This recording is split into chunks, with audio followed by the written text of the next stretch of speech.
Këtë javë Moska u përball me një nga sulmet më të mëdha ukrainase me dronëshë nga fillimi i luftës, ku 3 persona u vranë dhe 17 u plagosën. Shumë banorë të Moskës po përpiqen ta injorojnë luftën, por shumë të tjerë shpresojnë se negociatat për paqe mes Kremlinit dhe administratës së re amerikane të mbyllen me një rezultat që rusët e konsiderojnë fitore. Zyrtarët thonë se qëllimi është njohja ndërkombëtare e kufive të rinj që janë marrë me forcë nga ushtria ruse. Është e qartë se do të ketë një zgjidhje dypalëshe mes Nesh dhe Kievit. Duhet të arrihet një traktat paqeje që do të legalizonte kufijtë e rinj të Rusisë dhe kufijtë post-sovjetik të Ukrainës, thot ish ambasadori rus Aleksandr Kramarenko.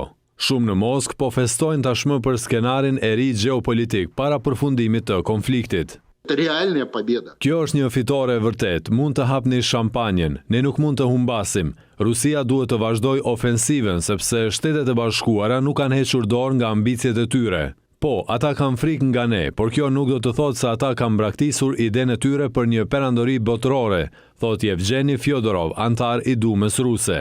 Pas mbi 3 vitesh luftime, sipas Agjencisë së Pavarur të Lajmeve Media Zona, më shumë se 95.000 rus kanë humbur jetën, por kjo nuk po e pengon Kremlinin të vazhdojë luftën.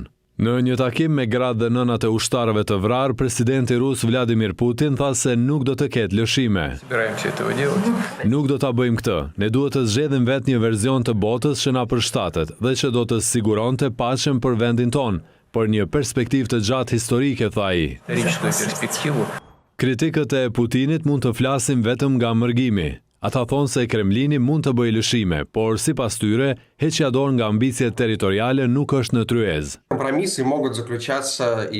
Kompromise mund të paraqiten për disa çështje të tjera që lidhen me mënyrën se si do të duket siguria ukrainase pas luftës. Moska dëshiron të jetë pjesëmarrëse në këto punime dhe të tregojë se çfarë mund të bëhet dhe çfarë jo, thot drejtori i institutit Riddle Russia, Anton Barbashin.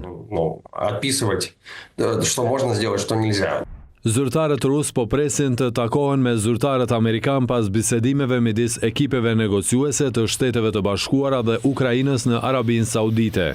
Deri tani, hollësitë e takimit nuk janë bërë të ditura.